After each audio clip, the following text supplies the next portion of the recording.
Macro photography lets the smallest subjects make big impressions. With some solid technique, the right gear, and some patience, you can get some fantastic macro images. Hi, my name is Roy Todd. I'm a professional photographer from San Diego. In today's video, we're going to show you some great macro techniques so you can get up close and get those wonderful pictures. The great thing about macro photography is almost anything you see can be an image. It's not like you're chasing large mammals like we do in Africa. Your whole backyard is the Serengeti. There's all this imagery that's right there. Macro photography lets you get right in close, get that magnification that gives you the image that you normally wouldn't get from a typical lens. I use two lenses in my macro photography, both made by Tamron, the 90mm and the 180. And optically, both of them are amazing, and I kind of go one between the other depending on my working distance. So when I'm working rattlesnakes, I'll work with the 180, and if I'm working snails, I'll go to the 90. Today I'm shooting with my newest lens. This is the latest in Tamron's macro lineup. It's the 60mm f2.0 macro lens. It shoots 1:1 like the other macro lenses. It also has a great working distance from the front element of 4 inches or 100mm. This is the DI2 lens, which means it's made specifically for the smaller sensor, the APS-C sensor, which is in the majority of the cameras that are out there. It's comparable to the 90mm in a full frame format. This lens is really fast. It's the fastest lens in its class at f2.0.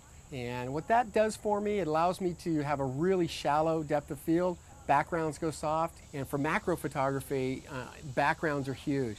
When you can really make that background go soft, it creates less distraction for the viewer, and they can just kind of zero in on that little insect that you're trying to photograph and not have any of that distraction.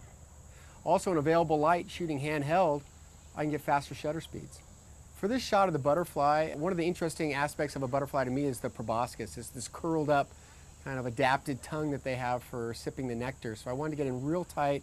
60 macro with its 1:1 capability allowed me to get in really close and shoot that proboscis as it's all curled up. I shot at 2.0, which allowed me to have a really shallow depth of field. I can just get that proboscis.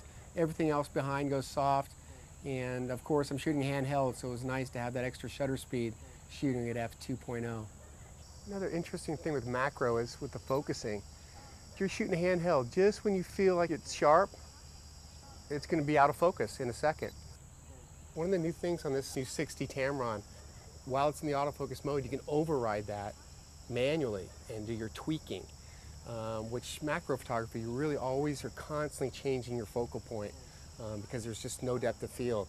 So it's nice to have both. You have your autofocus to get you there, and now you can override it without switching a button. Even if your camera's on a tripod and you're rock solid, that doesn't mean you're going to get solid pictures. Your subject could be moving. Today we were shooting flowers, and wind is a flower photographer's worst nightmare because you have a subject that's jumping around. So tripods are great. It keeps you solid, but a lot of times you have to wait for your subject to slow down. Today with the wind, we waited till the wind died down and we got some wonderful shots. Sometimes if the wind is keeping up and your subject isn't slowing down, it's time to bring in some other techniques to freeze your subject, and one of those is flash. With the ProMaster Macro Lume, you're able to get a variety of images by just changing the lighting. Unlike other ring flashes, this one has 2 flash tubes, one on either side. That way I can control individually my lighting situation on the subject. It has its own modeling light that helps my autofocus get a perfectly sharp image. First, I'm going to shoot with both tubes on. This time I'm going to alternate between the tubes to see the difference it makes on my subject. On a sunny day, another way to get extra light on your subject is to use a reflector. Today I used the ProMaster 5-in-1 reflector, and I was able to kick in some nice warm light on an otherwise harsh lighting situation with some of these flowers out here. Made for a nice image. Another great option on a bright day is to actually take the reflector part off of the ProMaster and just use the silk diffuser. And that way I just had nice even lighting on my flower and was able to get some really wonderful shots. For your next macro shoot, Try using a dedicated macro lens, a reflector, or a flash to get the best results. Check the Tamron website for more tips to get the most from your Tamron lens.